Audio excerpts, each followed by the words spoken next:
찬양받으신 하나님께 감사 영광의 박수 올려드리겠습니다. 옆에 분하고 인사하겠습니다. 잘 오셨습니다. 네, 우중에 여기까지 오시느라고 수고 많으셨습니다. 오늘 본문 말씀 보겠습니다. 요한복음 4장 3절에서 6절 말씀 다 함께 합독하시겠습니다. 유대를 떠나사 다시 갈릴리로 가실새 사마리아를 통과하여야 하겠는지라. 사마리아에 있는 수가라 하는 동네에 이르시니 야곱이 그 아들 요셉에게 준 땅이 가깝고 거기 또 야곱의 우물이 있더라. 예수께서 길 가시다가 피곤하여 우물 곁에 그대로 앉으시니 때가 6시쯤 되었더라. 네. 지난주까지 요한복음 3장 말씀 나누었습니다. 거듭남에 대한 말씀이 있었고 세례 요한과 세례의 문제로 제자들과 뭔가 시기와 질투가 있었을 때 세례 요한이 예수님에 대해서 가지고 있는 생각을 나누고 있는 모습이 3장 마지막까지 나옵니다. 오늘 4장에서는 이제 유대를 떠나죠. 그 유대는 세례를 베푸신 장소입니다. 이제 세례를 베푸시다가 다시 갈릴리로 가실새라고 하면서 이제 사마리아 지역으로 이제 올라가시는 모습이 이제 등장합니다.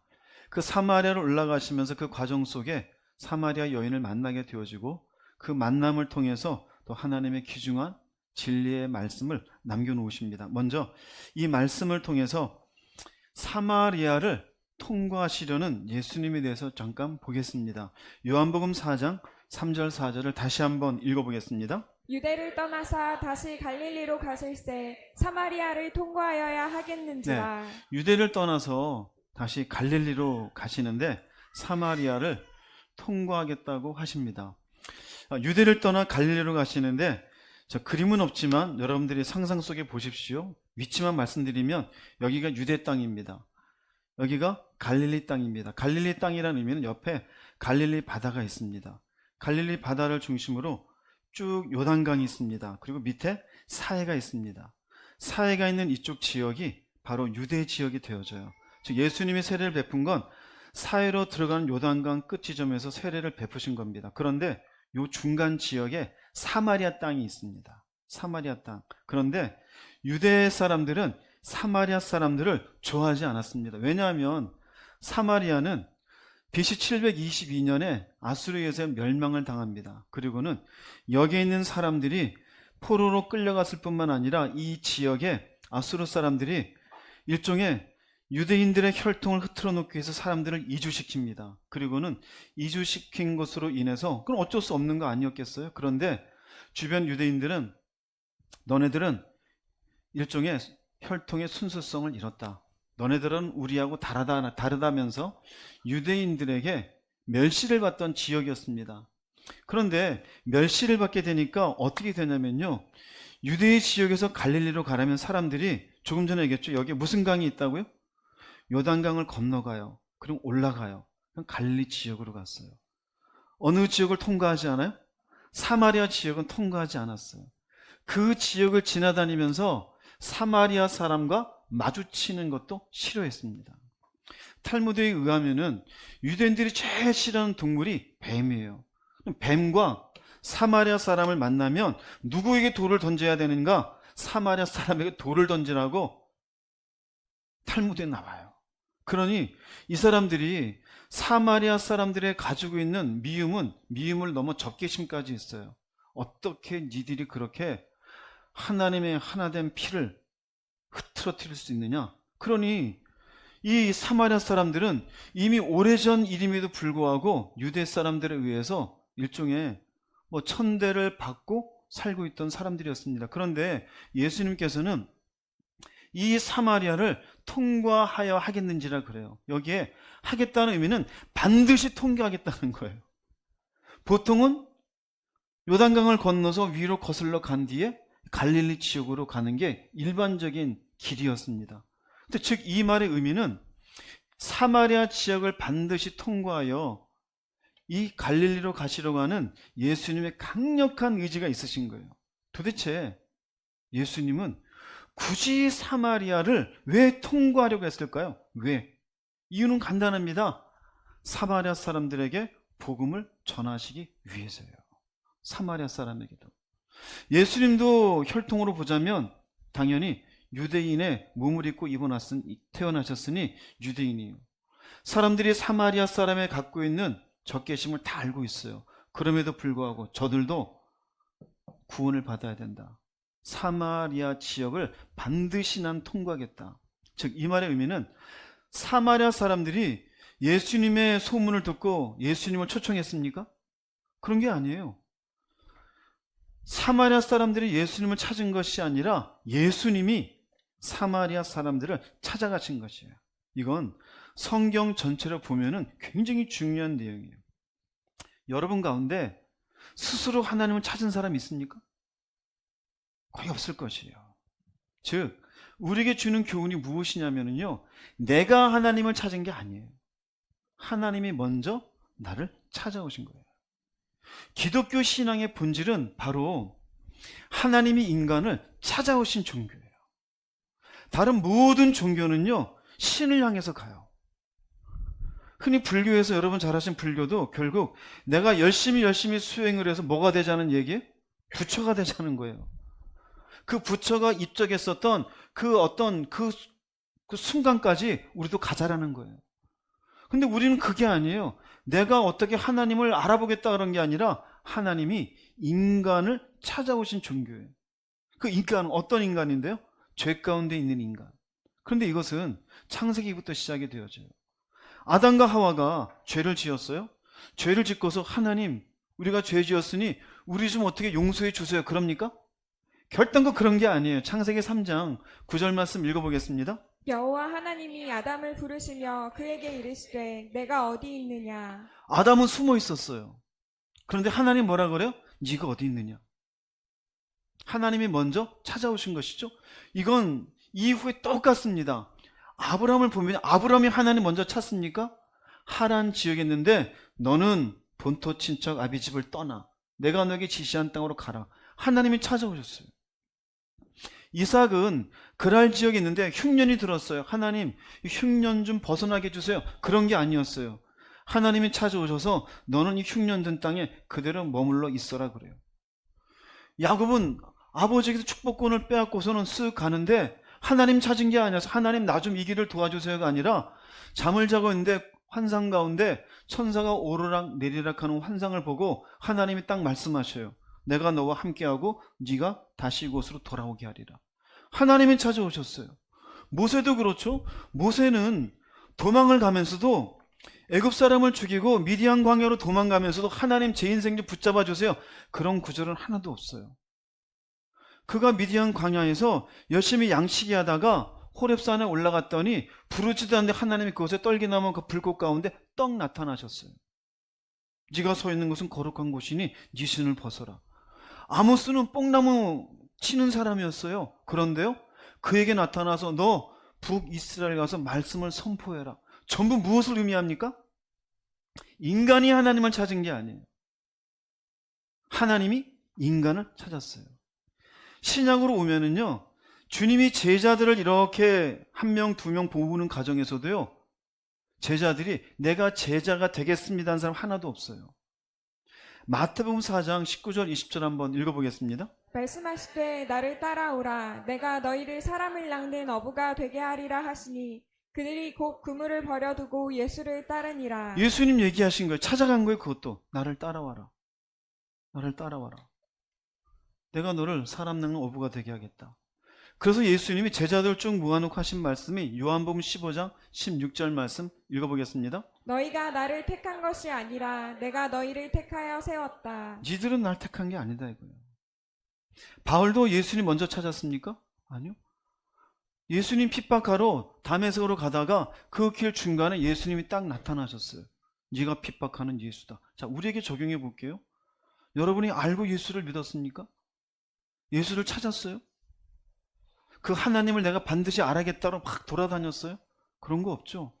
그런데 여러분들이 어느 순간 하나님이 나를 찾아오시고 그분이 나를 위해서 행하신 일이 무엇인지를 알게 되고 그래서 이 자리에 예배 드리는 것 아닙니까? 자, 그러면 여기서 우리가 최소한 내가 하나님을 찾은 것이 아니라 하나님이 나를 찾아왔다고 했을 때 생각을 해야 돼요. 왜 찾아왔을까요? 여러분 이쁜 구석이 있어요? 아담을 볼게요. 죄 지었어요? 이쁜 구석이 있어요? 모세를 볼게요. 지 마음대로, 표현이 죄송하지만 자기 마음대로 하나님의 뜻과 관계없이 사람을 쳐 죽였어요. 그럼 나중에 찾아와요. 뭐 잘한 게 있어요? 베드로가 멋있게 제자가 됐지만 예수님 부인했었잖아요. 그런데 또 나중에 요한복음 21장 보면 또다시 그물질하고 있는 베드로를 찾아와요? 안 찾아와요? 또 찾아와요. 예수님이. 우리는 어때요? 수십 번 들락날락하지 않았습니까? 지금도 들락이 하나 날락하고 있지 않습니까? 그런데 여전히 하나님이 여러분들을 찾아오지 않습니까? 왜 그럴까요? 왜 그럴까요? 사랑하시기 때문이에요. 그걸 알아야 돼요. 사마리아 지역을 찾아가신 것은 그 지역에 있는 영혼들을 뭐 하시기 때문에? 사랑하시기 때문에. 구체적으로 우리를 찾아오신 건 나라는 사람이 별 볼 일 없는 사람이지만 나를 사랑하시기 때문에 찾아오신 것이. 심지어 나는 그분의 이름도 모르고 있는데, 내가 죄 가운데 있는데, 이미 2000년 전에 예수님 십자가 지신 것은 2000년 이후 이 시간 살 나를 위해서 사랑하사 이미 죽으신 것을 믿으시기 바랍니다. 내가 그분을 사랑한 게 먼저가 아니에요. 성경은 이것을 분명히 얘기합니다. 요한복음 1장 4절 10절 말씀 읽어보겠습니다. 사랑은 여기 있으니 우리가 하나님을 사랑한 것이 아니요 하나님이 우리를 사랑하사 우리 죄를 속하기 위하여 화목제물로 그 아들을 보내셨습니다. 우리가 하나님을 사랑한 게 아니에요. 하나님이 우리를 사랑하신 거예요. 이걸 교리로 듣지 마시기 바랍니다. 어느 순간인가 신앙이 이렇게 깊어지고 깨닫게 되어지면은요, 이게 너무나 깊게 다가와요.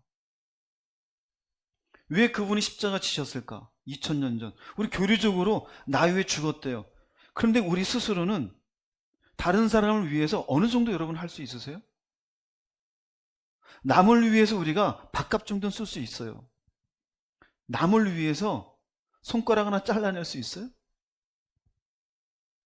여러분들 친구와 우정이 아주 좋아요. 그 친구를 위해서 목숨을 버릴 수 있어요? 쉽지 않잖아요. 아무리 사랑하는 남녀 관계일지라도 사랑하는 남자를 위해 여자를 위해 뭐든지 할게라고 하지만 진짜 죽음의 순간 앞에 그래 내가 대신 죽을게 할 그런 사람이 얼마나 될까요? 그런데 우리는 그분을 알지도 못하는 상태에서 그분이 우리를 위해서 먼저 죽으셨는데 사랑해서래요. 그게 뭐예요? 미리 나를 사랑하사 찾아와 주시고 내가 너를 사랑해서 십자가 죽었다는 거예요. 성경은 이와 같은 주님의 모습을 우리에게 보여주고 있는 거예요. 내가 당연하게 여기고 있는 예수님을 믿는다라는 건 당연한 게 아니에요. 그분의 사랑이 동기가 되어져 나를 찾아와 주신 것이에요. 그리고는 그 사랑을 통하여 당신이 계신 저 하나님의 나라를 향해서 올바른 인생의 길을 걸으라고 우리를 끌고 계심을 믿으시기 바랍니다. 믿으시기 바랍니다. 이게 분명해야 돼요. 다른 세상의 모든 종교는 내가 찾아가는 종교예요. 그런데 우리 기독교는 하나님이 우리를 찾아와요. 심지어 예배드린 여러분 가운데도 여전히 죄 가운데 아니면 다른 길 속에 어둠 속에 있을 수도 있어요. 하나님이 놓으실 것 같죠? 아니요. 놓지 않아요. 내가 그분을 모를 때에도 찾아오셨는데 내가 헤매고 있을 때 그분이 왜 나를 놓으실까요? 나중에 깨닫게 되어져요. 다시 또 나를 찾으시고 찾으신 주님이시구나. 사마리아로 내가 반드시 가야겠다라면서 요단강을 건너 갈릴리로 가지 않고 가시는 주님의 마음은 우리에게도 해당이 되어져요. 이 한국 땅, 이 성남 지역, 여기에 예배드린 나라는 사람, 세상 누구 한 사람 나를 알아주지 못하는데 하나님이 나를 사랑하사 내가 너를 구원하겠다고 은혜를 베풀어 주신 것에 감사하시는 여러분 되기를 주의 이름으로 축복합니다. 자, 이렇게 사랑의 마음을 가지시고 제자들은 아직 왜 그렇게까지 하시는지 이해를 못해요. 사마리아 지역으로 들어갑니다. 들어가셔서 여기에서 한 여인을 만나게 되어지죠. 만나면서 예수님은 두 종류의 물에 대해서 이야기를 시작합니다. 요한복음 4장 5절 7절 먼저 읽어보겠습니다. 사마리아에 있는 수가라는 동네에 이르시니 야곱이 그 아들 요셉에게 준 땅이 가깝고 거기 또 야곱의 우물이 있더라. 예수께서 길 가시다가 피곤하여 우물 곁에 그대로 앉으시니 때가 6시쯤 되었더라. 사마리아 여자 한 사람이 물을 기르러 왔음에 예수께서 물을 좀 달라 하시니 네, 더운 지역이잖아요. 걸어서 지금 올라가고 계셨고 마침 거기에 우물이 있습니다. 그러니 당연히 피곤하시고 목도 마르시니 그곳에 온 여인에게 물 좀 달라 그럽니다. 6시쯤 되었다는데 이 6시는 이스라엘 시간으로 따지면 12시 정도 됩니다. 정오, 한참 태양이 뜨거운 시각입니다. 이 시각에 이 여인이 물을 기르러 왔습니다. 물 좀 달라. 이 여인이 이 사람을 가만히 보니 예수님이죠. 가만히 보니 유대인이에요. 그래서 이렇게 얘기합니다. 4장 9절 말씀 읽어보겠습니다. 사마리아 여자가 이르되 당신은 유대인으로서 어찌하여 사마리아 여자인 나에게 물을 달라 하나이까 하니 이는 유대인이 사마리아인과 상종하지 아니함이러라. 네, 당시 유대인과 사마리아 사람 사이에 어떤 관계인지가 딱 드러나죠. 사마리아 사람은 평소에 유대 사람들에게 받았던 수많은 천대가 있었습니다. 상종하지 않았습니다. 심지어 목이 말라도 사마리아 사람에게 물 좀 하나 달라란 말도 하지 않는 게 유대인이었습니다. 그런데 예수님이 물을 달라고 하니 이상하다. 당신 유대인인데 어찌 나한테 말을 걸고 물까지 달라고 하냐. 이건 예수님이 이 여인에게 중요한 진리의 말씀을 전하기 위해서 일종의 빌드업을 하고 계시는 거예요. 이 여인이 이렇게 얘기하니 주님이 이렇게 얘기합니다. 요한복음 4장 10절 말씀 읽어보겠습니다. 예수께서 대답하여 이르시되 내가 만일 하나님의 선물과 또 내게 물 좀 달라 하는 이가 누구인 줄 알았더라면 내가 그에게 구하였을 것이요 그가 생수를 내게 주었으리라. 네, 두 가지를 얘기합니다. 내가 누군지 알았으면 하나님의 선물 그리고 생수를 너에게 주었으리라 그럽니다.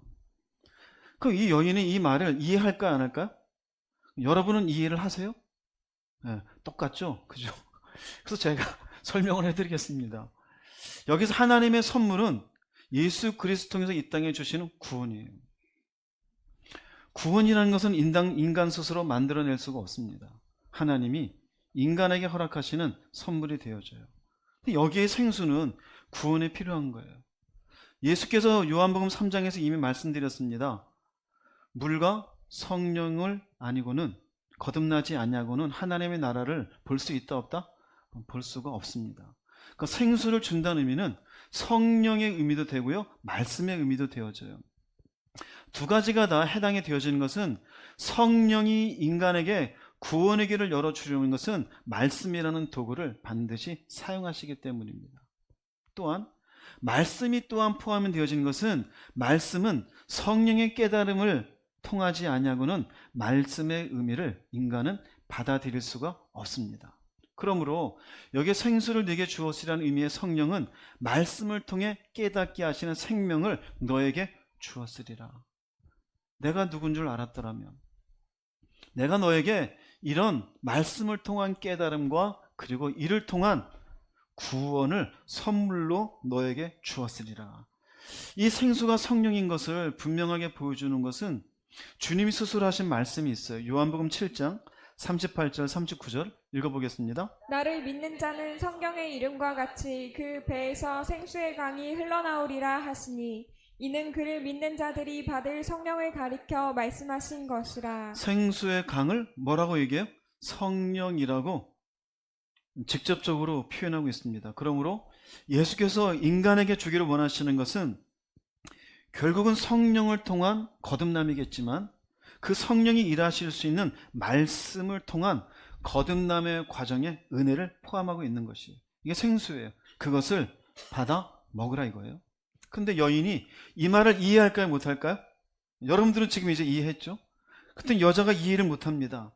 어쨌든 그 물이 좋은 물인 것 같으니까 요한복음 4장 11절에 이렇게 얘기합니다. 읽어보겠습니다. 여자가 이르되 주여 물 기를 그릇도 없고 이 우물은 깊은데 어디서 당신이 그 생수를 얻겠사옵나이까. 네, 주님이 바라신 대답입니다. 네가 어떻게 알겠는가? 여인에겐 그저 눈앞에 있는 우물 속에 있는 이 물, 이것을 그냥 생수라고 얘기하는데 뭔 말인지는 모르지만 이 양반이 꽤나 목이 마른가 보다. 그런데 뭐 어떻게 선물이 있고 하나님의 선물이 있고 그리고 내가 너한테 생수를 준다는데 어떻게 얻으려고? 자기는 그릇도 없는데 이 우물 속에 들어갈 것도 아닌데. 즉 예수님의 말씀과 이 여인의 대답이 서로 예, 한 60 넘으시면 서로 말하는 게 다르죠. 옆에 앉아 계시면 분명히 말한 게 다른 두 분은 끄떡끄떡하죠. 마찬가지예요. 예수님은 생수를 말씀하신데 여자는 도대체 이 우물에 있는 물을 어떻게 당신이 얻으려나이까 합니다. 예수님이 이제 포인트를 잘 깨달았어요. 그걸 얘기합니다. 여기 중요한 얘기가 있습니다. 요한복음 4장 13절 14절 말씀 읽어보겠습니다. 예수께서 대답하여 이르시되 이 물을 마시는 자마다 다시 목마르려니와 내가 주는 물을 마시는 자는 영원히 목마르지 아니하리니 내가 주는 물은 그 속에서 영생하도록 솟아나는 샘물이 되리라. 여인의 대답은 아니 당신은 그릇도 없고 이 우물은 깊은데 어디서 생수를 얻으려고 합니까? 지금 눈에 보이는 생수 얘기를 했잖아요. 예수님이 대답하시길 이 물, 눈에 보이는 물리적인 물을 얘기하는 거예요. 우물 속에 있는 물을. 이 물을 마신 자는 다시 목마르는데 내가 주는 물은 영원히 목마르지 아니한다. 내가 주는 이 물은 그 속에서 영생하도록 솟아나는 샘물이 되리라 그럽니다. 이 말씀의 의미를 이해하십니까? 이해하세요? 세 가지 의미예요. 이 물을 마시는 자마다 다시 목마르다.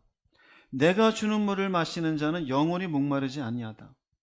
주님이 주신 그 물은 또한 그 속에서 영생하도록 솟아나는 샘물이 된다. 세 가지 의미예요. 차근차근 설명해 드릴게요. 하나. 첫 번째, 이 물을 마시는 자마다. 이 물이 뭘까요? 이 물은 세상에서 얻는 물질이에요. 쾌락, 권력, 소유, 성공 등으로 어떻게 해요? 만족하고자 해요. 이 땅에서 일종의 이러면 행복하겠지. 이러면 괜찮겠지. 돈을 많이 벌면, 쾌락을 많이 누리면, 많이 소유하면, 사람들이 부러워하는 높은 데까지 올라가면 그래도 괜찮은 사람이 되겠지. 근데 주님이 뭐라 그래요? 다시 어떻게 해요? 그건 다시 목마르다 이거예요. 즉 세상이 주는 것으로는 인간의 근원적 목마름이 해결되지 않는다라는 거예요. 여러분, 인간에게는요 근원적인 목마름이 있어요. 돈으로 채울 수 없어요. 성공으로 채울 수 없어요. 크게 보면 세 가지예요. 하나는 불안이에요. 인간은 늘 불안해요. 돈이 있어도 불안하고요. 돈이 없어도 불안해요.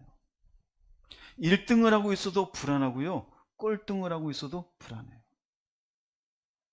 사는 순간순간 인간은 늘상 내일에 대한 염려와 근심이 있어요. 없어지지 않아요. 그 목마름이 어떻게 하면 해결될 수 있을까 하고 돈으로 그 불안을 없애보려고 하는 거예요. 성공으로 없애보려고 하는 거예요. 권력으로 없애보려고 하는 거예요. 해결되지 않아요. 두 번째, 인간의 근원적 목마름은 죽음이에요. 표현은 안 하지만 인간은 언제 죽을지 모르는 죽음 앞에 늘 노출되어져 있어요. 그러니 사람들은 늘 말합니다. 편하게 말하지만 사실은 그렇지 않죠. 네가 먼저 갈지 내가 먼저 갈지 모르지만 그냥 하는 얘기지만 사실은 그 마음속에 죽기를 바라는 사람이 세상에 어디 있어요. 죽음의 문제는 해결되지 않아요. 열심히 운동을 하고 다이어트를 하고 뭔가 수치를 낮추려 애쓰는 이유가 뭡니까? 사실은 죽음에 대한 문제가 해결되지 않기 때문에 그 죽음을 연장해 보려고 하는 거예요. 만약에 70이 넘으신 분에게 여러분이 가셔서 70이 넘었으니 이제 적당한 때 가시죠. 할렐루야 할 분 있습니까? 싫어요, 누구든지. 그럼 80이 넘으신 분에게 저 70대 분은 기분 나빠하시던데 80이 넘으신 분 지금 괜찮으시죠? 한 1, 2년 뒤에 가시는 게 어떨까요? 네, 아마 기대기 한 대 때릴 수도 있어요. 왜 그럴까요? 죽음의 문제가 해결되지 않아서 그래요. 인간의 근원적 목마름이에요. 세 번째는요, 사랑이에요. 하나님은 사랑이셔요. 그분의 형상대로 지음받아서 인간은 사랑을 채우기를 원해요. 잘 들어보세요. 아이 때는요, 부모의 사랑을 갈구해요. 엄마, 아빠. 청소년 때는요, 친구의 사랑을 갈망해요. 우정을 굉장히 소중하게 여겨요. 청년이 되어지면은요, 이성의 사랑을 갈구해요. 남자의 사랑, 여자의 사랑. 청년이 지나 장년이 되면은요, 사회적인 사랑을 원해요. 인정받기를 원해요. 직원으로부터, 주변 동료로부터, 사람들로부터 사랑받기를 원해요. 노인이 되면 어떻게 될 것 같아요? 자식한테 사랑받기를 원해요. 노인분들이 가장 많이 하는 소리가 뭔지 알아요? 섭섭하다요. 누구한테 섭섭할까요? 자식한테요. 왜 섭섭할까요? 사랑받지 못하는 것 같으니까. 일평생 사랑의 노예가 돼요. 왜 그럴까요? 근원적 목마름이에요. 일평생이에요. 일평생. 이게 해결됩니까? 돈 가지고 있다고? 쾌락으로 수없이 많은 육체적인 정욕을 풀어낸다고 이게 해결됩니까? 소유를 가지고 10만 평의 땅을 가지고 집을 10채를 가지고 있다고 해서 이게 해결됩니까? 그래서 주님이 하시는 말씀이에요. 이 물을 마시는 자마다 다시 목마르다 이거예요. 여전히 불안해요. 여전히 죽음에 대한 문제는 해결되지 않아요. 여전히 끝없는 사랑을 갈구하는 인생이 되어져요. 이게 인간의 모습인 것이에요. 성경에 있는 말씀 볼게요. 전도서 1장 8절 말씀 읽어보겠습니다. 모든 만물이 피곤하다는 것을 사람이 말로 다 할 수는 없나니 눈은 보아도 족함이 없고 귀는 들어도 가득 차지 아니하도다. 전도서 5장 10절 말씀 읽겠습니다. 은을 사랑하는 자는 은으로 만족하지 못하고 풍요를 사랑하는 자는 소득으로 만족하지 아니하나니 이것도 헛되도다. 족함이 없어요. 전 세계를 한 10년에 걸쳐서 실컷 돌아가 보고 오십시오. 족함이 있는지. 이 땅에 있는 수많은 명강연을 1000개가 아니라 10,000개라도 들어보십시오. 가득 채워지는지. 여러분의 통장에 1천억 정도 있다고 하면 지금 당장 기분 좋은 것 같죠? 그럼 만족이 있을 것 같아요? 빌 게이츠 같은 사람 만족이 있을까요? 일론 머스크 같은 사람 만족이 있을까요? 만족하지 못하니까 트럼프 옆에 있는 거 아닙니까? 풍요를 사랑해요. 근데 소득으로 만족하지 못해요. 근데 이것도 뭐하다 그래? 헛되다는 거예요. 즉 인간의 욕구는 끝이 없어요. 세상의 것들로는 만족을 얻을 수 있다 없다? 없어요. 이게 결국 이 물을 마시는 자는 다시 목마르다 이거예요. 인간은 이 물 때문에 살다가 결국 헛헛함 속에 죽어요. 근원적 목마름 해결하지 못하고 돈 쌓아놓고 쓰지도 못하고 죽어요. 일평생 누군가를 누르고 올라가서 크게 성공했는데 결국 주변 사람들의 욕만 먹고 죽을 수도 있어요. 해결되지 않아요. 이게 주님이 하신 말씀이에요. 한 종류가 이 물이에요. 두 번째 물은요. 내가 주는 물을 마시는 자는 영원히 목마르지 아니하리니. 내가 주는 물, 내가가 누구일까요? 주님이죠. 주님이 주시는 물이 있대. 그럼 물은 뭘까요? 물은 말씀이에요. 당연히 말씀이라고 할 때 말씀은 함께 누가 함께 하십니까? 성령님이 역사하죠. 마신대요. 마신다는 의미는 성령의 역사로 말씀이 뭐해지는 사람? 믿어지는 사람에 중요합니다. 말씀이 믿어지는 순간은 성령이 역사하는 거예요. 태초에 하나님이 계시니라. 태초에 하나님이 천지를 창조하셨느니라. 그게 믿어지는 건 내가 믿어져서 질만한 지혜가 있어 그런 게 아니에요. 성령이 역사해 주는 거예요. 이걸 뭐 하는 겁니까? 믿는 사람은 영원히 목마르지 않대요. 즉 주님이 주시는 말씀을 믿는 사람은 인간의 근원적 목마름이 해결되어져요. 조금 전에 얘기했죠. 근원적 목마름 세 가지. 불안 대신 평강이 들어와요. 주님이 얘기하잖아요. 나의 평안을 너에게 주노니. 내가 너에게 주는 것은 세상이 주는 것과 같다 다르다? 다르다. 너희는 마음에 근심하지도 말고 두려워하지도 말라. 불안이 사라져요. 그 말씀이 들어오는 순간 죽음에 대한 두려움이 어떻습니까? 없어져요. 여러분들에게 물어볼게요. 그냥 교리적으로가 아니라 이번 주에 내가 내 생명이 끝난다고 해도 저 별로 두렵거나 무섭지 않습니다 하는 분 아멘 해보세요. 그래도 많으시네요. 그분은 주님이 주시는 말씀을 믿고 목마름이 해결된 사람이에요. 끊임없이 인간은 사랑을 갈구한다 그랬죠? 그렇죠? 끊임없이 어려서부터 죽는 순간까지. 자, 말씀을 주시는 주님을 통해 예수의 사랑을 발견했어요. 처음에 말씀드렸잖아요. 그분이 나를 찾아오신 것은 사랑이라고. 그 사랑을 깨닫는 순간 다른 사랑이 더 커 보이던가요? 남편의 사랑이 더 커요? 애인의 사랑이 더 커요? 자식의 사랑이 날 사랑해주지 않는다고 해서 섭섭해서 내 저 인간들을 위해서 내가 인생을 희생하고 산 게 너무나 억울해. 그래요? 아니요, 달라져요. 섭섭하지 않아요. 왜 섭섭하지 않을까요? 인간의 사랑은 그렇구나, 한계예요. 그런데 주님의 사랑은 다르구나. 무엇이 해결될까요? 목마름이 해결되어져요. 그래서 하나님은 인간에게 애당초 말씀하셨어요. 신명기 8장 3절 읽어보겠습니다. 사람이 떡으로만 사는 것이 아니요 여호와의 입에서 나오는 모든 말씀으로 사는 줄을 내가 알게 하려 하심이니라. 하나님 이렇게 말씀하셨어요. 그렇죠. 왜 이렇게 얘기하실까요? 하나님이 인간을 만드셨고 인간의 사는 것을 아시기 때문에 그래요. 우리는 인생을 살다가 70, 80 되어서 깨달아요. 아, 인생이란 이렇구나. 성경에 나와 있는 말씀을 놓고 맞아 그래요? 근데 하나님은 이미 그걸 알고 계시는 분이에요. 이 말씀은 인간은 육신의 양식보다 하나님의 말씀으로 살아가는 존재라는 거예요. 우리 돈으로 사는 줄 알죠? 근데 신앙이 깊어지면 알아요. 젊어서는 성공을 위해 달려가요. 뭔가 자기 욕망을 향해 살아가요. 그런데 점점점 인생을 하나씩 정리하다 보면은 이걸 깨달아요. 말씀으로 사는 게 맞구나. 왜 그럴까요? 말씀이 인간의 근원적 목마름을 해결하는 생수이기 때문에 그래요. 할렐루야. 근원적인 목마름을 해결하기 때문에. 그래서 인간은 떡으로 사는 것이 아니요 말씀으로 사는 줄을 네가 알게 하려 하십니다. 하나님 하신 말씀이에요. 그럼 여러분들 생각해 보세요. 나는 무엇을 위해서 목마름을 해결하고 살아가고 있는가?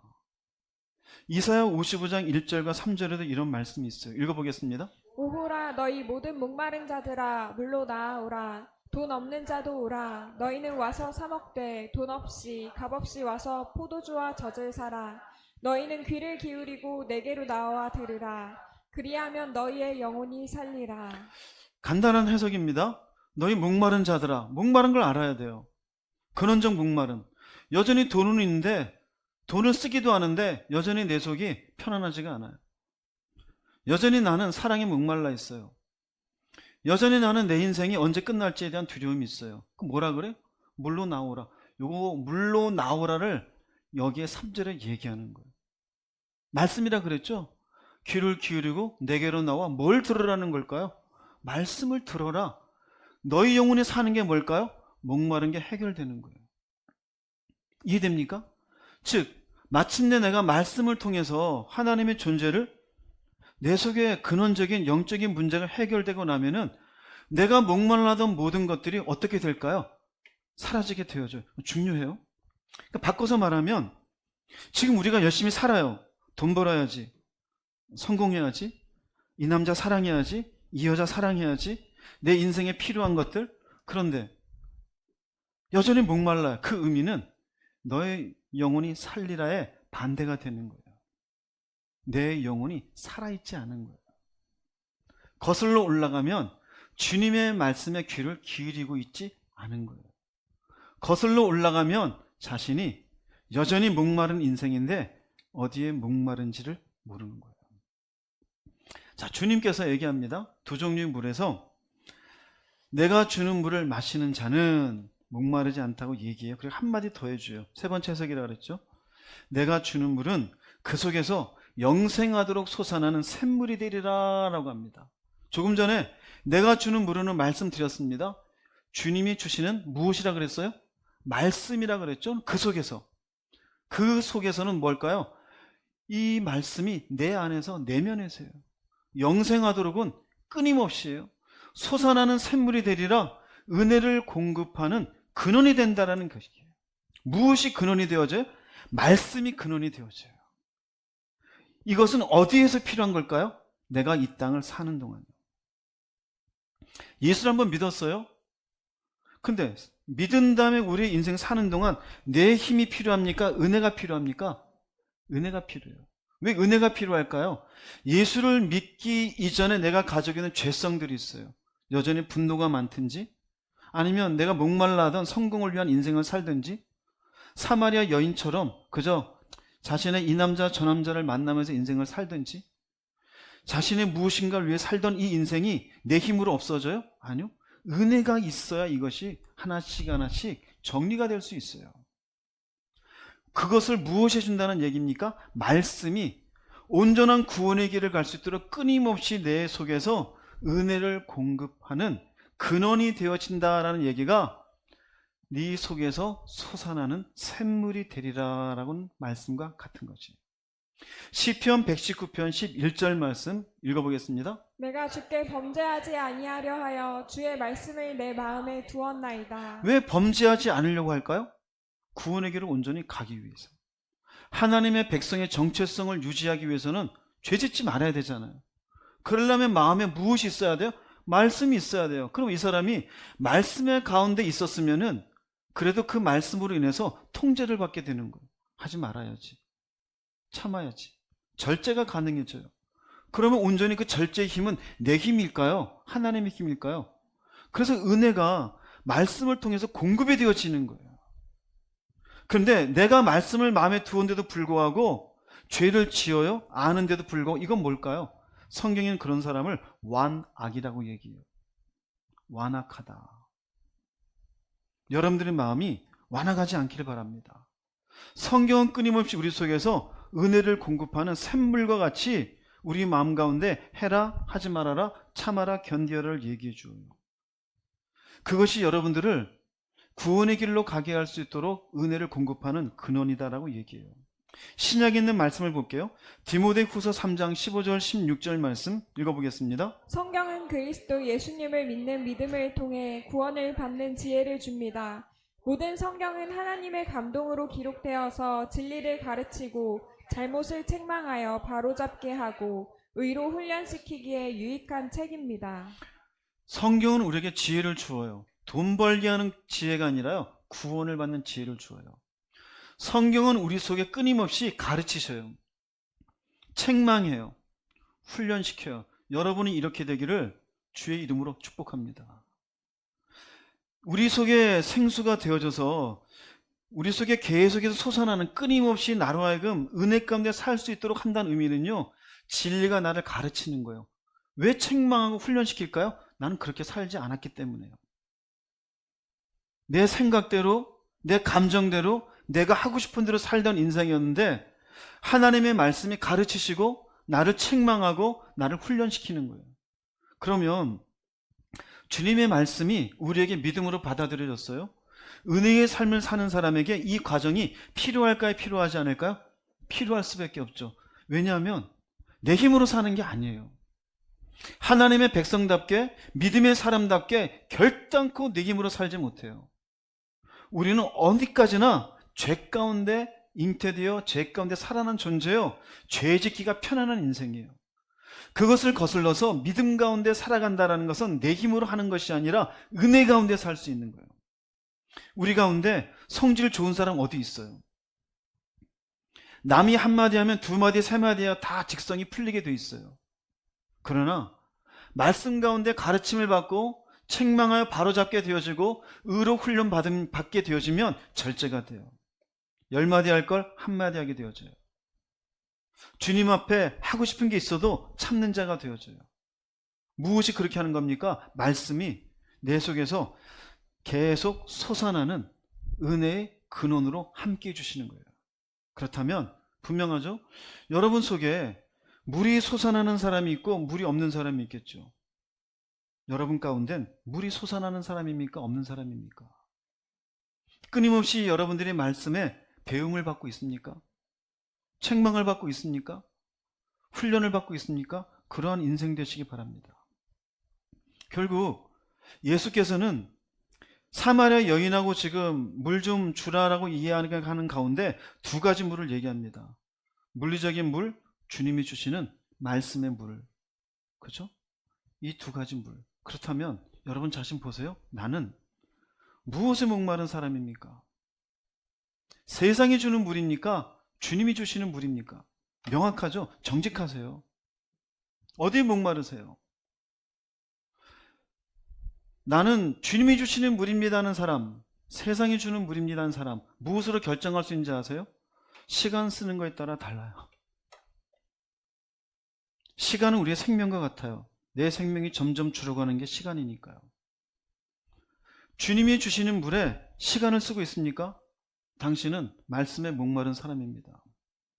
돈 버는 일에, 쾌락을 즐기는 일에, 무엇인가를 쇼핑하는 일에 더 많은 시간을 주고 있습니까? 당신은 세상이 주는 물에 목마른 사람이에요. 그 사람의 인생은 결국 시간이 지났는데 어떻게 될까요? 이 사람은 여전히 목마른 인생으로 마감할 겁니다. 주님이 주시는 물로 이 내면을 채우는 사람은 어떨까요? 점점점 이 땅의 목마름은 사라지고 평안과 죽음에 대한 두려움이 없이 하나님의 사랑이 충만한 인생이 될 것입니다. 이 두 가지 물 중 주님이 주시는 물에 여러분의 심령이 더욱더 적셔지는 심령이 되기를 주의 이름으로 축복합니다. 자, 예수님이 여기까지 얘기했습니다. 자, 그러면 이 이야기를 예수께서 이 우물이 주는 물은 마셔도 다시 목마른데 내가 주는 물은 영원히 목마르지 않다. 이 의미를 알까요? 모를까요? 지금 여러분들은 깨달아요? 못 깨달아요?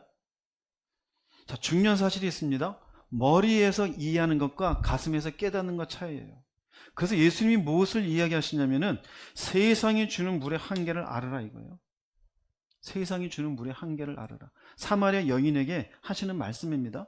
요한복음 4장 15절 16절 말씀 읽어보겠습니다. 여자가 이르되 주여 그런 물을 내게 주사 목마르지도 않고 또 여기 물 기르러 오지도 않게 하옵소서. 이르시되 가서 내 남편을 불러오라. 뜬금없지 않습니까? 그럼 그런 물 좀 주세요. 나도 목마르고 싶지 않고 물 길러 오고 싶지도 않습니다. 그러면 방법적인 면을 얘기해 줘야 되잖아요. 그러려면 이렇게 해라. 근데 난데없이 뭐라 그래요? 네 남편 데리고 와. 일종의 이렇게 얘기할 수 있어요. 내가 많이 물질적으로 어려워서 누군가에게 이번에 좀 부족한데 한 500만 원만 좀 빌려주세요. 그랬더니 그분이 그래? 그럼 가서 남편 데리고 와봐.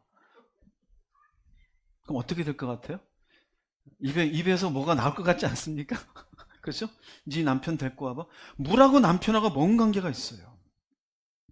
근데 관계가 있는 것을 주님이 말씀하셔요. 이 뒤에 있는 말씀, 주님의 말씀 볼게요. 요한복음 4장 17, 18절 읽어보겠습니다. 여자가 대답하여 이르되 나는 남편이 없나이다. 예수께서 이르시되 내가 남편이 없다 하는 말이 옳도다. 너에게 남편 5이 있었고 지금 있는 자도 내 남편이 아니니 내 말이 참되도다. 여자가 그나마 착합니다. 이 인간이 이러지 않잖아요. 나 남편이 없어요. 예수님 말합니다. 그래, 남편 없는 말 맞아. 그 다음 핵심이죠. 너 남편 5이나 있었잖아. 와, 무서운 말이에요. 근데 지금 있는 네 남편도 남편이 아니야. 그러니 남편 없는 말이 맞지. 무슨 말인지 아세요? 너 5번은 정식으로 결혼한 거고 지금 있는 남자는 그냥 동거하고 있잖아. 그러니 지금 남편이 없는 말, 그 말 맞지. 네 말이 참되도다. 근데 어때요? 이 말을 듣는 여인은 어떨까요? 사색이 되는 거예요. 사색이. 5번은 정식으로 결혼하고 지금은 그저 동거하고 있는데 이 남자가 어떻게 알았을까? 숨기고 싶은 비밀이잖아요. 예수님께서 이것을 탁 드러내신 거예요. 여인의 과거를 공개해요. 그 순간 여인의 머릿속에는 전기가 왔다 갔다 하지 않을까요? 파락파락. 주님은 여인의 과거를 왜 공개하시는 걸까요? 놀리는 걸까요? 물 얘기하다가 남편 데리고 와.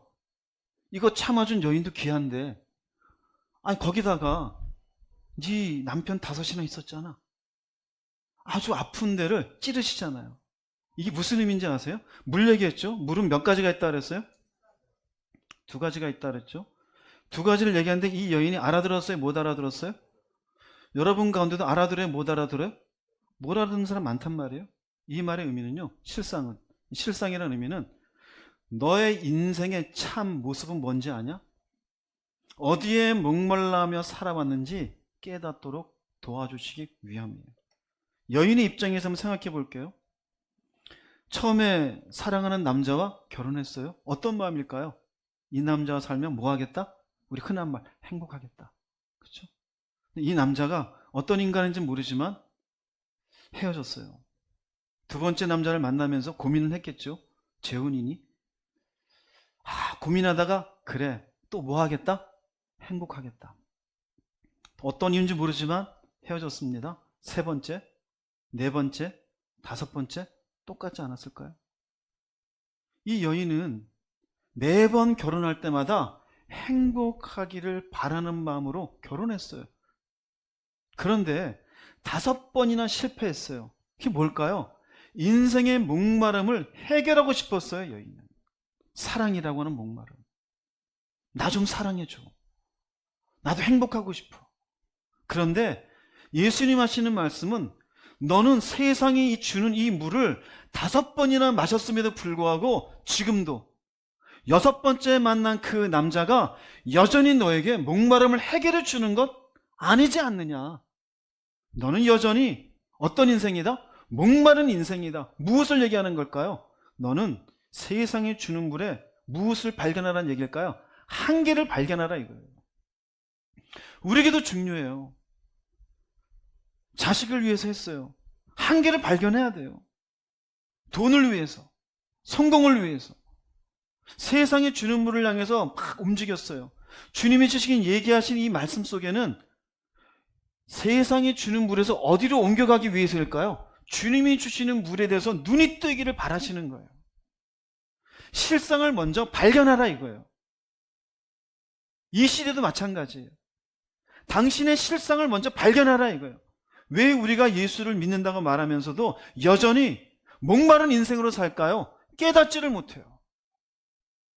여전히 세상이 주는 물, 그 돈 몇 푼이, 성공이라는 것이, 자기의 정욕이라는 것이 인생에 행복을 줄 거는 착각 속에 있어요. 그렇게 30년을 살아보세요. 50년을 살아보세요. 성경은 이미 얘기했어요. 이것 또한 다 헛되다고. 인생을 다 알고 계신 하나님이 하시는 말씀이에요. 전셋집에 사는 사람이 나도 한 100평집에 살아봤으면 100평집에 사는 사람에게 물어보세요. 인생이 정말 만족하고 행복하죠? 헛소리 하지 말라 그럴 거예요. 절대 세상의 것으로는 목마름이 해결될 수가 없어요. 이 말을 들은 여자에게는 어떤 마음이 들까요? 정신이 들까요? 안 들까요? 후다닥 드는 거예요. 몇 살인지 나오지 않아요. 근데 무엇이 생각날까요? 내가 인생을 어떻게 살았다? 살았다 이거예요. 잘못 살았다 이거예요. 그래서 이렇게 얘기합니다. 그 뒤에 요한복음 4장 19절 이렇게 이야기합니다. 읽어보겠습니다. 여자가 이르되 주여 내가 보니 선지자로소이다. 유대인이라고 표현하다가 이제 얘기합니다. 당신은 선지자입니다. 이 말의 의미가 뭘까요? 비로소 세상이 주는 물의 한계를 깨닫는 고백이에요. 우리에게 중요해요. 교회를 다니면서도요, 여전히 세상이 주는 물의 한계를 깨닫지 못하는 사람이 많아요. 여전히 오늘도 앉아가지고 주여 비나이다 비나이다 이것 주시고 저것 주시고, 여전히 달라는 건 물질이나 잘 되고 하는 일이 잘 되고 매출이 올라가고 자신의 영혼을 위해서 은혜를 구하고 자기의 죄적인 어떤 연약한 부분을 뭔가 절제하기 위해서 애쓰는 그런 기도는 하나도 없어요. 여전히 이것도 주시고 저것도 주시고 뭐도 하고 뭐도 하고. 그럼 뭘까요? 세상이 주는 물의 한계를 깨닫지 못하는 거죠. 여러분에게 묻습니다. 웅진 형제님, 이 여인과 같이 세상이 주는 물로 행복을 추구하고 편안한 인생을 바라지만 목마르고 다시 목마르고 또 목마른 인생을 반복하고 있지 않습니까? 반복하고 있지 않습니까? 사업은 안 해봤지만 사업하신 분들이 얘기해요. 어느 달은 매출이 팍 올라가요. 어느 달은 뚝 떨어져요. 어느 달은 좋은 사람 만나서 잘 돼요. 어느 날은 누군가가 나를 힘들게 해요. 자, 그런 과정을 통해 목마름은 언제 해결합니까? 목마름은 언제 해결해요? 여전히 자기는 매출에 대한 목마름만 있어요. 직원은 월급 받는 것에 대한 목마름만 있어요. 인생이 여전히 교회를 다니면서도 세상이 주는 물로 행복을 채우려고 그래요. 사마리아 여인이 남의 얘기입니까? 왜 여러분의 얘기 같죠? 왜 그럴까요? 세상이 주는 물의 한계를 몰라서 그래요. 이걸 깨달을 수 있어야 돼요. 성경에 이 여인과 비슷한 사람이 있었어요. 여리고 지역에 살고 있는 세리장 삭개오예요. 세리도 돈이 많은 직업이지만 세리장은 거의 세무서장님이에요. 그 자리에 올라가는 게 쉬웠을까요? 어려웠을까요? 어려웠겠죠. 왜 그렇게 어렵게 올라갔을까요? 그게 행복인 줄 알았어요. 그런데 주변 유대인들에게 따돌림을 받고 누구도 자기하고 어울리려고 하질 않아요. 근원적 목마름에 점점점 마음에 갈등이 생겨요. 그런데 예수님이 오신다는 이야기를 듣고 구경이나 하겠다라고 하는데 키가 작아서 사람들 틈새 있을 수 없으니 어디로 올라갑니까? 뽕나무 위로 올라갑니다. 예수님이 조금씩 오십니다. 말씀을 볼게요. 누가복음 19장 5절 6절 말씀 읽어보겠습니다. 예수께서 그곳에 이르사 쳐다보시고 이르시되 삭개오야 속히 내려오라. 내가 오늘 내 집에 유하여야겠다 하시니 급히 내려와 즐거워하며 영접하거늘. 물어보겠습니다. 삭개오가 뽕나무에 올라갔을 때 우리가 출입국장 가면은 누군가가 이름을 쓰잖아요.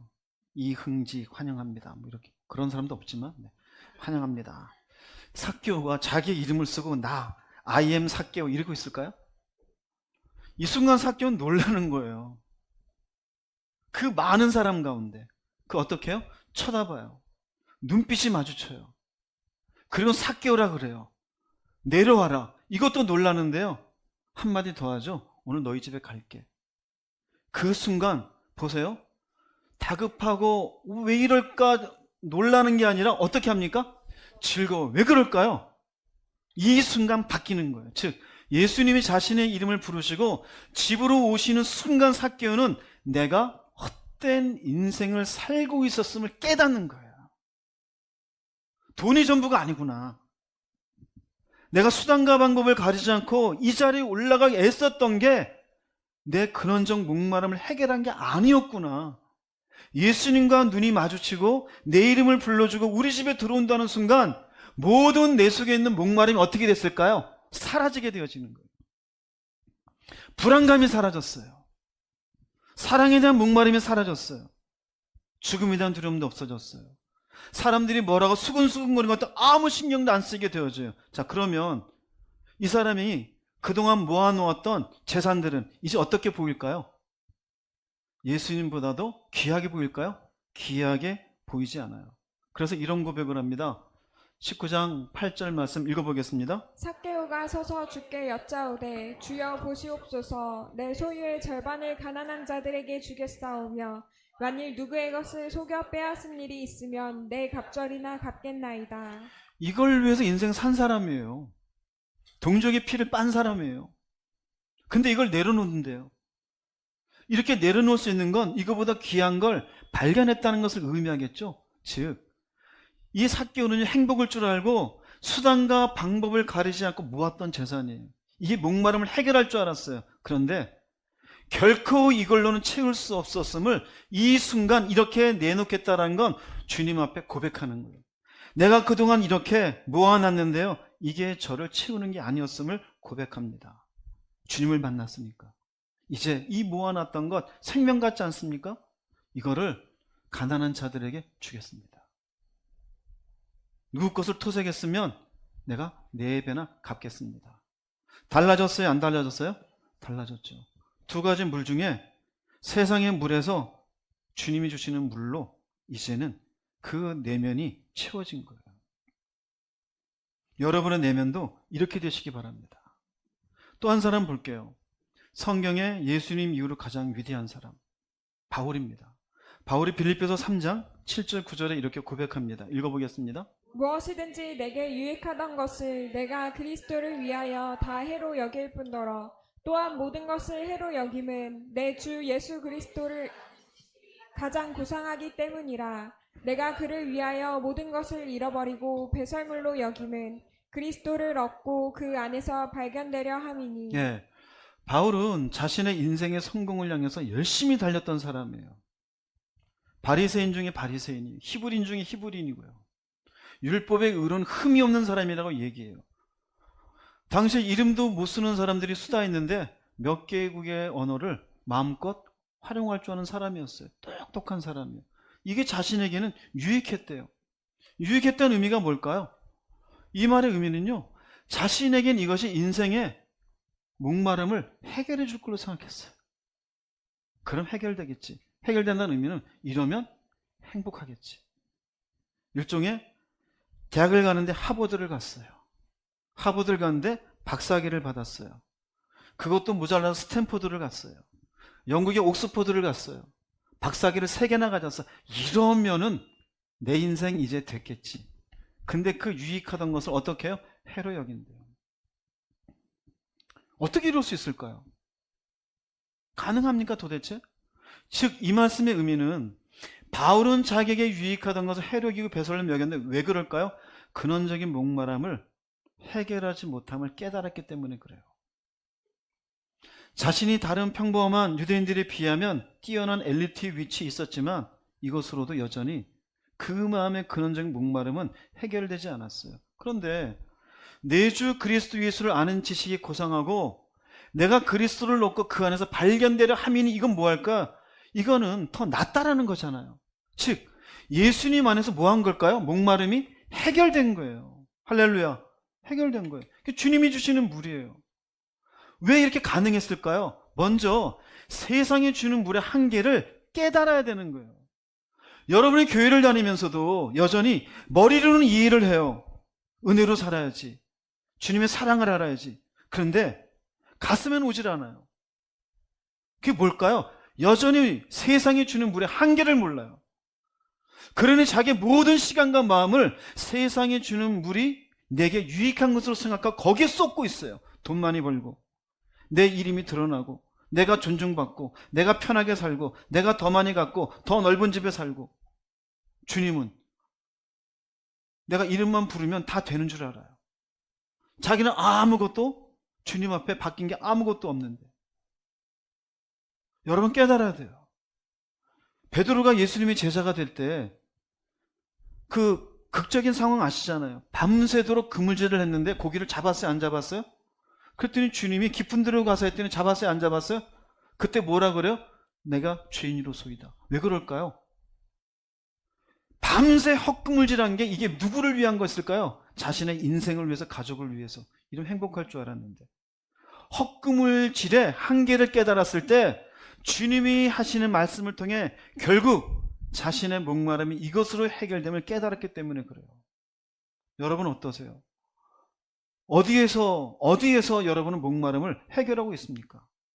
인생의 시간은 자꾸 가고 있잖아요. 언제 멈출지 모르잖아요.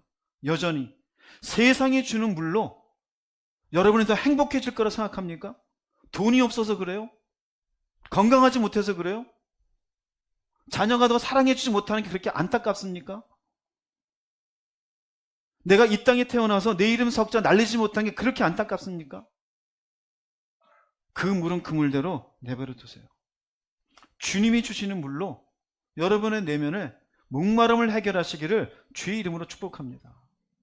계시록에 이런 말씀이 있어요. 3장 17절 말씀 읽어보겠습니다. 내가 말하기를 나는 부자라 부요하여 부족한 것이 없다 하나 내 공고한 것과 가려하는 것과 가난한 것과 눈먼 것과 벌거벗은 것을 알지 못하는도다. 이 사람 부자예요. 부요해요. 스스로 나는 부족한 게 없대요. 그건 전부 다 외적인 거예요. 근데 뭐라 그럽니까? 실상은 지가 가련한 인생이다. 벌거벗은 인생이다 이거예요. 즉 세상에 부요함에 부족함이 없다고 하는 사람들, 그러나 자신의 영적인 목마름을 알지 못하는 사람들에게 주시는 말씀이에요. 그럼 물어볼게요.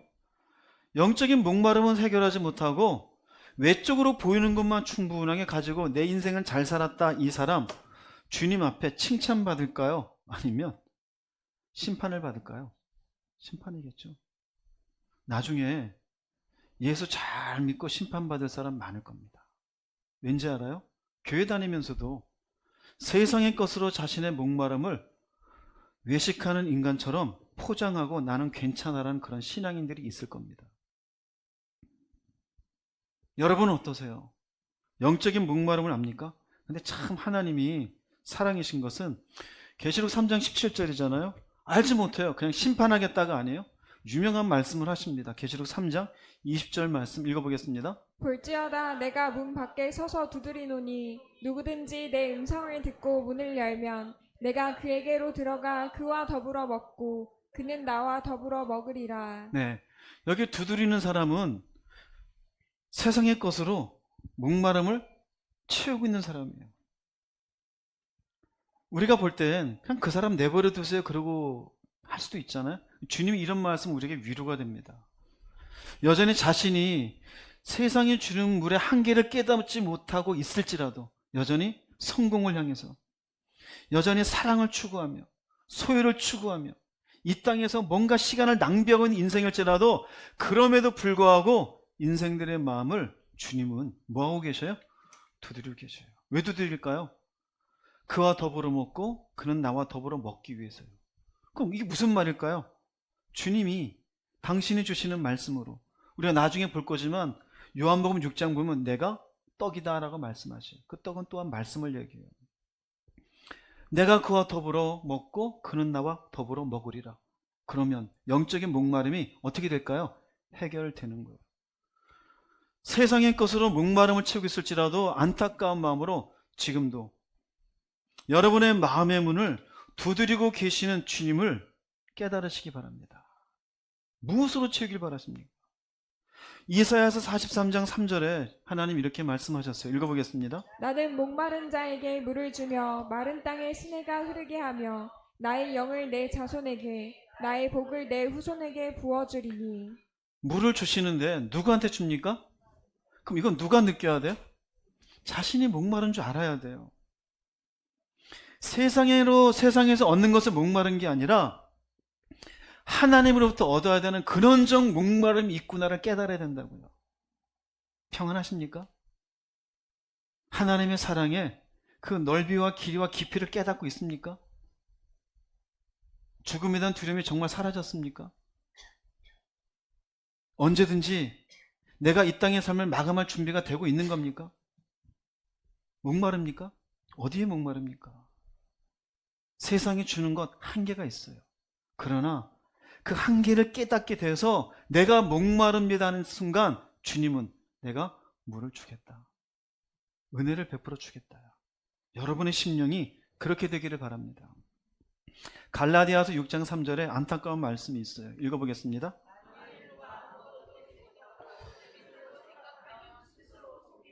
네, 아무것도 되지 못하고 누구한테 하는 얘기일까요? 교인에게 하는 얘기예요. 계시록 3장으로 치면은요, 나는 부자라 부여에 부족한 것이 없다. 먹기에 풍족하고 놀기에 괜찮고 사람들이 나를 인정하고, 여기 아무것도 되지 못한 건 하나님 앞에 영적인 목마름이 아무것도 해결되지 못한 사람이에요. 잘 먹으면 답니까? 잘 살면 끝입니까? 사람들이 인정할 만한 학위만 받으면 끝입니까? 남들보다 뛰어난 높은 자리에 있고 재능을 갖고 있으면 그게 전부입니까? 그런데 스스로 된 줄로 생각하면 자기를 속이는 거래요. 그 사람은 결국 자기 자신을 속이고 그 속임의 대가로 심판을 받는 것이에요.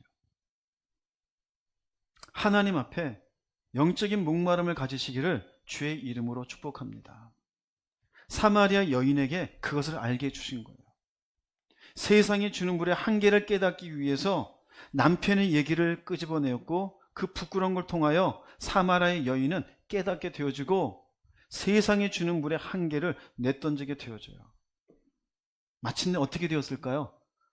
자기가 물길로 온 양동이를 어떻게 합니까? 집어 던집니다. 그게 뭐였어요? 무엇을 상징할까요? 이 땅에서 더 이상 그 말씀으로만 보면 남자를 통해서 내가 행복을 추구하던 인생은 이것으로 끝이다 이거예요. 이것으로 끝이다 이거예요. 여러분, 이제 그만 끝맺으세요. 세상이 주는 물로 목말라던 인생 그만 끝내세요. 언제까지 그러고 살 겁니까? 20, 30년 살았으면 그만 살아야 되지 않아요? 이제 60이 넘고 70이 넘었으면 이제는 세상이 주는 물의 한계를 알아야 되지 않아요? 주님이 내게 은혜를 베푸셨으면 그 은혜를 가지고 왜 여전히 세상의 물을 가지고 내 속에 채우려고 합니까? 물론 열심히 살아야 되죠. 최선을 다하세요. 그런데 여러분의 근원적 목마름은 어떻게 해결할 거예요? 잠만 자고 밥 먹고 잘 지내면 저절로 해결돼요? 천만에요. 결단코 그렇지 않아요. 여러분의 영적인 목마름이 해결돼요. 주님이 주신 물을 마음껏 마시기를 주의 이름으로 축복합니다. 사마리아 여인에게 이걸 알려주기 위함이었어요. 오늘 결론을 내리겠습니다. 요한복음 4장 29절 말씀 읽어보겠습니다. 내가 행한 모든 일을 내게 말한 사람을 와서 보라. 이는 그리스도가 아니냐. 네, 처음엔 유대인이라 그랬어요. 그 다음 선지자라 그랬어요. 그 다음 그리스도라 그래요. 그리스도가 무슨 말이죠? 메시아, 구원자예요.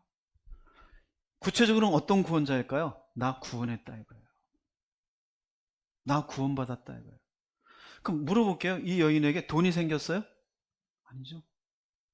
또 다른 남자를 소개해 주었어요? 아니죠. 사마리아 이 성에 성주가 되었어요? 그렇지도 않아요. 여전히 삶은 그대로예요. 돈과 하던 남자는 어떻게 했는지 나오지 않지만 추측을 해보자면 결혼을 하든지 이젠 너 같은 인간 필요 없다고 헤어지든지 둘 중에 하나겠죠. 자, 예수께서 사마리아 지역으로 가고자 합니다. 그리고 마침내 이 여인을 찾아갑니다. 우리가 이 사마리아 여인 같지 않습니까? 헛된 세상의 것으로 목말라 하던 모습 아닙니까? 그 주님이 여러분의 마음의 문을 두드리고 계심을 믿으세요. 지금이라도 당신의 물이 필요합니다라고 정직하게 고백하세요. 그러면 이 여인처럼 다시 주님이 선명하게 가까이 다가올 겁니다. 이 여인이 이렇게 고백할 때 내면은 우울했을까요? 불안했을까요? 아니면 편안했을까요? 편안하겠죠. 기쁨이 넘치지 않습니까? 생명이 차고 넘치지 않습니까? 마침내 이 여인은 사마리아 성에 복음이 증거가 되어지는 통로가 되어지고 도구가 되어져요. 우울하고 인생이 저주받았다 생각하는 열등감 속에 빠져있고 한낮 12시에 사람들의 눈을 피하던 그런 인생이었는데 이제는 이 여인이 그리스도를 증거하는 인생이 되어져 버려요. 얼마나 아름답습니까? 여러분의 인생이 그렇게 되기 바랍니다. 세상의 주는 물은 다시 목말라요.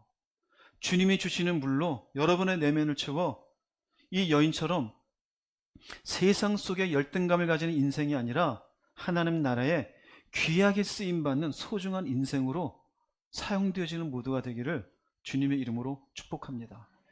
기도하시겠습니다. 말씀을 생각하시면서 주님 한번 부르시고 통성으로 기도하겠습니다.